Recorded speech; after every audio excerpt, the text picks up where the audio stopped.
렘넌트들은 한 가지는 먼저 꼭 기억해야 됩니다. Una, may isang bagay na tiyak dapat tandaan ng mga remnants.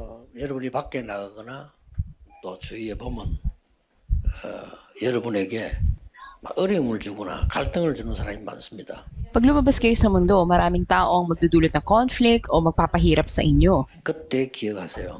Pero sa panahon na yon, ay tandaan ninyo. 무조건 양보하세요. At tiyak magparaya kayo. 그럼 어떡합니까? So, paano gagawin yun?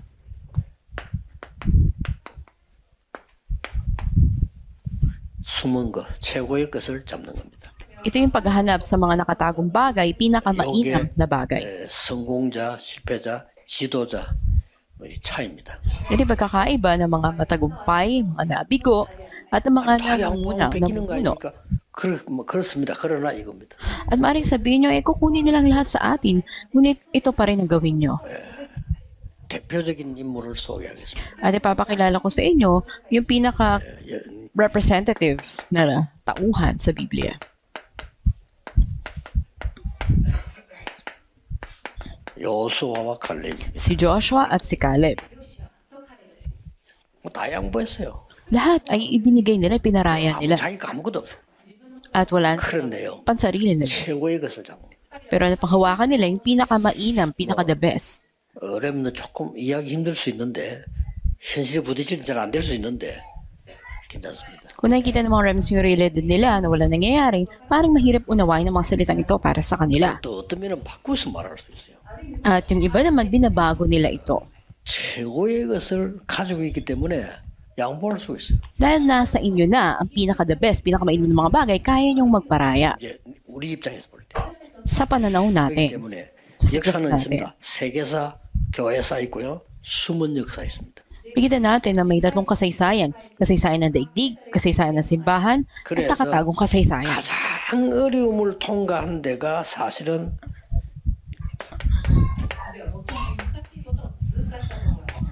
광야 아닙니까? Hindi ba't ang pinakamahirap na pinagdaanan nila na kaya dapat lagpasan 이렇게 해야 돼요. ay ang disyerto at may mga bagay na dapat silang pag-ingatan at angkinin para sa sarili nila? 그렇게 해야 됩니다. At yung panahon na sasabihin nila na hihirapan sila sa sitwasyon. 여호수아 갈렙은 안 그랬습니다. Pero hindi ganun si Joshua at si Caleb. 꼭 기억하세요.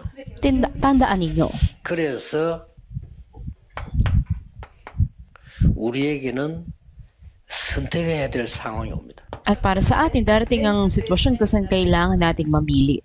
왜냐? 선택할 상황이 없는 것 같으면 이런 필요가 없는데 선택해야 될 상황이 온다니까요. Kung hindi darating ang panahon na kailangan nating mamili, hindi na natin kailangan ng mensahe na to. 출애굽 때 세 가지 봐야 됩니다. At sa panahon ng Exodus, may tatlong dapat nating tingnan. 민수기 14장 1절에서 9절입니다. Makita natin sa mga bilang, chapter 14, verse 1 to 9, or 1 to 10. 장면인 줄 알죠? Makita natin yung nangyari dito. 가나안 땅 들어가기 직전에 이제 강야 다 왕 겁니다.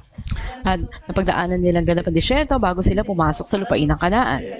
12명의 정탐꾼을 다시 가나안 땅으로 보낸 겁니다. At bali pinadala na sa Kanaan, una 12 na mga tiktik. 갔다 와서 보고하는 현장입니다. At ito yung lupain na napuntahan nila, kita, at ibinalik nila ang ulat. 대부분 사람이 못 간다는 겁니다. At karamihan sa kanila nagsabi na hindi nila kayang pasukin yun. 못 간대. Hindi tayo pwede pumasok doon. 그걸 끝난 게 아니고 이제 큰일 났다. 우리 어떡하냐. At di lang doon nagtapos, sabi nila, katapusan na natin, hindi natin pwedeng pasukin ito. 대부분 사람들은 여론에 움직이시죠. Karamihan ng mga tao, kumikilos sila ayon sa opinyon na nakararami o ng publiko. 흔들리지. At mga remnants natin, dahil sa kanilang kapaligiran, sitwasyon, natitinag sila. 다른 사람하고 틀린 생각 혼자 늘 하고 있으면 또 사람 또 이상해요. 누가 볼 때. Alam mo, lahat karamihan ay mali at ikaw lang yung nag-iisa, para kakaiba sila sa paningin mo. Pero sa 다른 panahon na 사람 yun, 다 들어주고 이해하고 다 상관없어. 다 양보하고 도와주고 나는 최고가 냐를 잡고. pakinggan mo, unawain mo, lahat ay iparaya mo dahil nasa iyo yung pinakamainam ng mga bagay. 이러니까 온 백성이 뭐 이렇게 막 통곡이나 통곡. At may kita rin natin na ang buong bayan ay tumangis. 틀린 거에 통곡이 있나. At yun yung kanilang sinundan. 이게 여러분이 가는 현장입니다. Ito yung klase ng field kung saan kayo hahayo pupunta. 틀린 여론에 많은 사람들의 생을 At napakaraming mga maling pag-iyak o pagtangis ng mga tao. 믿음의 사람 두 사람이 고백을 한 겁니다. Pero may 2 taon na pananampalataya na nagpahayag ng ganito. 신앙 고백을 했어요. Pinahayag nila ang kanilang 갈 수 pananampalataya. 있다고 했습니다. Sabi nila, kaya nating pasukin yun. 하나님이 우리에게 주신 땅이다. Dahil ito yung lupain na binigay na ng Diyos sa atin. 젖과 꿀이 흐르는 땅이다. At dumadaloy doon ang gatas at ang pulot. 이 사람들은 뭘 잘못 봤어. 이미 그 사람들은 간담이 녹았어요. Makikita natin na sa mga tao na ito ay nakarating na sila doon. 그들은 우리의 밥입니다. At yung mga tao na nandun, sila ay 두 사람이.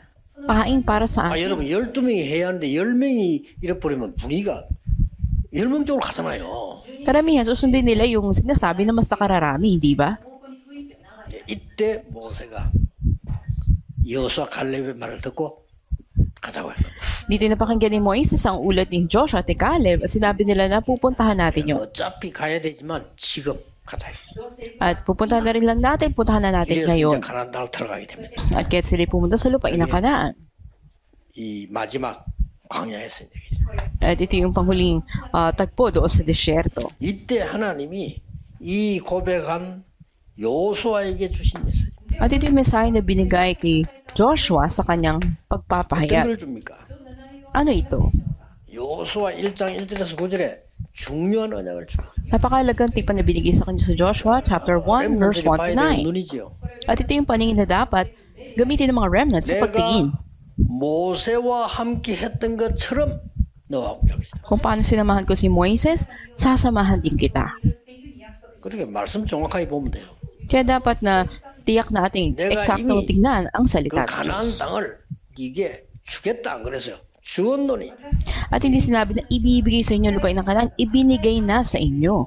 렘넌트 이 정도 답이 있어야지. 조금만 기도하면 그래요. 이미 밥을 먼저 가져버리는 겁니다. Kahit ako, di manalangin ng mga remnants at paghawakan nila na kanila na ito. 가진 자는 모든 것 양보해도 됩니다. Asang tao na taglay na ang lahat ng bagay, kaya niyang iparaya ang lahat. 그게 키입니다. Yun ang susi. 그런데 조금만 기도하라. 기도하면 여러분들은 엄청난 걸 미리 딱 보게 됩니다. Kaya yung mga remnants, manalangin lang kayo ng kaunti at dakilang hinaharap ang makikita ninyo 경쟁 kinabukasan. 안 해도 될 정도로 응답다고. Hindi nyo na kailangan makipagkompetensya, makipaglaban at makikita nyo ang sagot.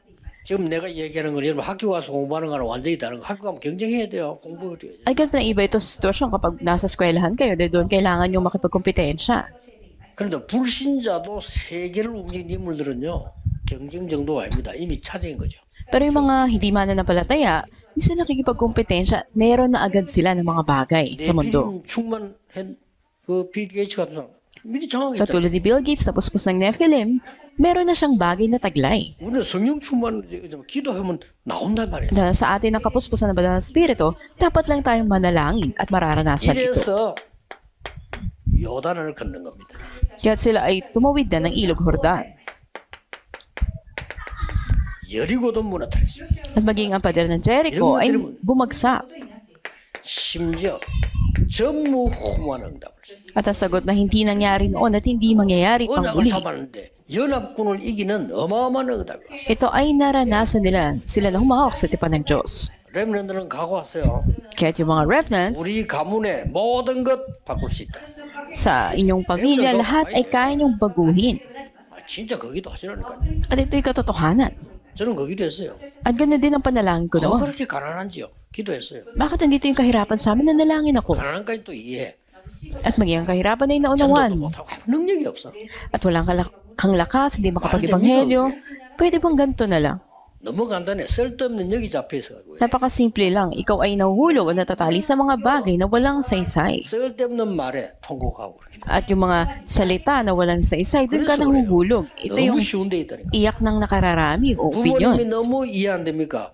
부모님의 입장 충분히 이해해야 돼요. Kung hindi mo maintindihan yung mga magulang mo, dapat na magparaya at unawain sila. 여러분 어렵게 만드는 사람 충분히 이해해야 돼요. Yung bagay na nagbibigay ng kahirapan sa'yo, sapat na siya'y 그게 unawain mo. 지도자입니다. 그러고 여러분은 특별한 하나님의 은혜를 딱 가지고 있대요. Mga remes, ganun yung pagiging leader. Kung kaya nasa inyo ang dakilang biyaya ng Diyos. 여호수아보다 더 대단한 인물이 저는요 갈렙이라고. At para sa akin, higit pa kay Joshua ay si Caleb. 친구입니다. Sila yung magkaibigan. 모세 밑에서 왼팔 오른팔 이런 사람이에요. Nasa ilalim ng Moises, sila yung kanan at kaliwang kamay niya.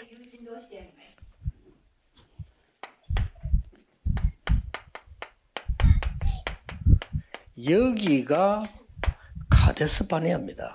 At dito yung Kadesh Barnea. 모두가 갈 수 없다고 할 때 여호수아는 갈 수 있다고 했습니다. 그때 동의한 사람이 갈렙입니다. Nang halos lahat ay nagsabi na hindi nila kayang pasukin yun, si Joshua nagpahayag na kaya nila at isa sa mga sumang-ayon sa kanya ay si Caleb. 죽이는요. 모세가 갑자기 죽었어요. At sa tagpo na yun, bigla namatay itong si Moises 아니고 갑자기 하나님 불러가지고. at siya'y tinawag ng Panginoon. 그래서 지도자가 바뀐 겁니다. Kaya nabago yung kanilang leader. 여호수아 지도자가 된 겁니다. Si Joshua ang naging leader nila. 그때 여호수아서 1장을 읽어보면요. 갈렙이 중요한 말을 합니다. At sa tagpo na yun, sa chapter 1, makikita natin yung mahalaga sinabi ni Caleb. 내가 모세를 섬긴 것처럼 당신을 섬기겠다. Kung paanong ako ay naglingkod kay Moises, ganun din sa iyo. 만약 당신을 대적하는 자는 내가 그냥 두지 않겠다. At hindi ko pabayaan kung meron man na magiging kalaban mo. 여러분 같으면 그래 하겠습니까? Kung kayo nasa sitwasyon niya, ganun ba gagawin nyo? 어떤 분들은요. 교회 똑같이 수고 지자리 없다. 집 나갑니다. Yung iba, kapag wala na posisyon sa church, alis na. 어떤 사람 교회 좀 서서 받아. 교회 옮깁니다. At yung iba naman, dahil sumama ang loob, lilipat ng simbahan. 갈렙 차원 자체가 다릅니다. Pero sabi ni Caleb, susunod siya kay Joshua. 모세를 섬긴 것처럼 친구인데 당신을 섬기겠다. Kung paanong ako'y naglingkod at tumulong kay Moises, ganun din sa iyo. 어려운 전투에 다녔는데 마지막 때 또 보세요. At higit pa na makahalaga sa panghuli. 안악 지역에. At ito yung lugar ng mga 갈렙이 Anakita. At doon yung sinabi ni Caleb. 가데스 바네아에서 그 거인들이 있고 요새에서 못 가요. 했답니다. Makita natin, ito yung mga Anakites kung saan, yun yung mga higante sa Kadesh Barnea, hindi kayang pasukin ng karaniwang tao. Pero dito pinahayag niya yung kanyang pananampalataya. 우리가 45년 전에 Sabi niya, 45 years ago, 여기에서 뭐라고 말했냐? anong sinabi niya rito? Sa Kadesh Barnea? 모두가 갈 수 없다고 했을 때 나와 당신이 갈 수 있다고 말하지 않아. Nang halos lahat nagsabi na hindi nila kayang puntahan yon, ikaw at ako, sabi niya kay Joshua, sinabi natin kaya natin pasukin to. 모세께서는 우리가 가나안 땅 들어갈 것이라고 말씀했다. At malinaw sinabi ng leader natin noon na si Moises na papasukin natin ang Kanaan. 그런데 지금 우리 들어와 있잖아요. At ngayon nandito na tayo. 갈렙이 한 말입니다. Ito yung sinabi ni Caleb. 그 옛날 지도자에게 들은 말을 지금 현재 지도자에게 얘기하는 겁니다. At yung sinabi ng una nilang leader noon, sinabi niya ngayon sa kasalukuyang leader. 멋있죠? Napakagaling, di ba? 멋있어요. Napakagaling para sa akin si Caleb. 그러면서 한 얘기입니다. At ito yung huli niya sinabi. 없으니까 겁이 나서 안 갈라 나와요. Dahil napakalaking lungsod nito, di 나를 madaling pasukin. Pero sabi niya, akong ipadala mo doon. 나이가 85세지만은 그때와 지금이 같다 했어. Kahit 85 years old na ako ngayon, yung lakas ko katulad pa rin dati. 자, 말하자면 용기를 낸 거죠. Sa madaling salita, andun yung kanyang tibay ng loob. Paano siya pupunta doon? 저도 옛날에 지금 같다 싶은데 그렇잖아요. Kahit sabihin ko na yung lakas ko noon ay katulad ngayon, hindi na talaga. 저는 옛날에 어땠냐면요. 밤새 철학기도 하고 바로 낚시하러 가고 그래요. Ako kahit magdamag ako na nalangin noon, kinabukasan, mangingisda pa ako sa madaling araw. 혈압이 올라가. Pero ngayon, tumataas na yung presyon ko. 근데 이 좀 확신을 얘기한 거지. 44하고 85세하고 같을 수가 없지. Pero sa katotohanan, sa realidad, hindi magkatulad yung 40 years ago at ngayon 85 years old ka na. Pero ganito yung sinabi niya. 혹시 여호와께서 나와 함께 하시면 At kung ako'y sasamahan ng Panginoon, 필경 그 땅을 차지할 수 있습니다. at kaya kong sakupin ang lupain na yon. 혹시 필경은 반대말입니다. Magkaiba, sinabi mo na, kung 혹시는 ako, 의심할 때 쓰는 말이잖아요. at maaaring sabihin 필경은 natin, 확신할 때 쓰는 말입니다. sabihin natin 그 na, 말을 같이 썼어요. kung, at 자기에 sasakupin 대해서 ko. 이야기할 때는 그렇게 얘기했고요. Sa sarili niya, 하나님에 대해서 얘기할 때는 확신을 얘기했어요. kung sa sarili niya, walang gaano katiyakan, pero kung sa Diyos, sigurado. 훌륭한 지도자입니다. Siya ay talagang napakagaling na 제 leader. 개인적으로 볼 때는 여호수아보다 더 훌륭해요. Na para sa akin, masigit pa siya kay Joshua.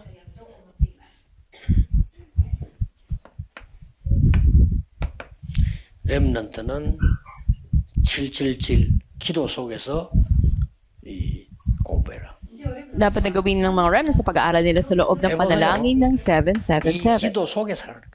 sa loob ng panalangin na to. 그럼 여러분에게만 주시는 언약 나올 겁니다. At darating sa inyo yung pangako ay binigay lang ng Diyos sa inyo.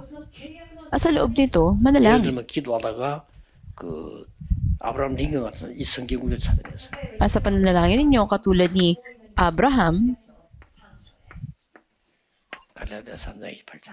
sa Galatia 3:28, 아, 너희의 해방. ang iyong 이걸 pagkalaya sa pagkaalipin.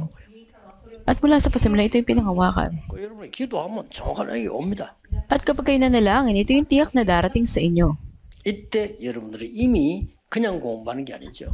At hindi lang kayo basta nag-aaral, CVDIP를 미리 붙잡고 공부하는 거예요. pinanghawakan nyo na mas una yung CVDIP, tsaka nyo gagawin yung pag-aaral nyo.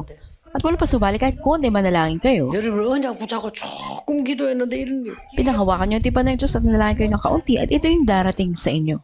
다른 사람들 워낙 안 하기 때문에요. 헷갈리는 것도 모릅니다. 여러분 여들 조금만 기도하면 돼요. Pero yung mga tao dahil wala ang tipan sa kanila, nalilito sila. Pero ito kahit kaunti lang na gawin ninyo. 렘넌트에게 정말 전달해주는 증거입니다. At ito yung katibayan na patagumpayan sa mga remnants. 공부 걱정하지 마세요. Huwag kayong mag-alala sa pag-aaral nyo. 여러분의 미래는 하나님이 확실히 준비를 Ang kinabukasan nyo ay tiyak na inihanda na ng Diyos. 기도하겠습니다. Manalangin tayo. 하나님께 감사드립니다. Aming Diyos, salamat po. 렘넌트를 하나님이 시대마다 부르심을 감사드립니다. Salamat po sa bawat panahon tinatawag niyo ang mga remnants.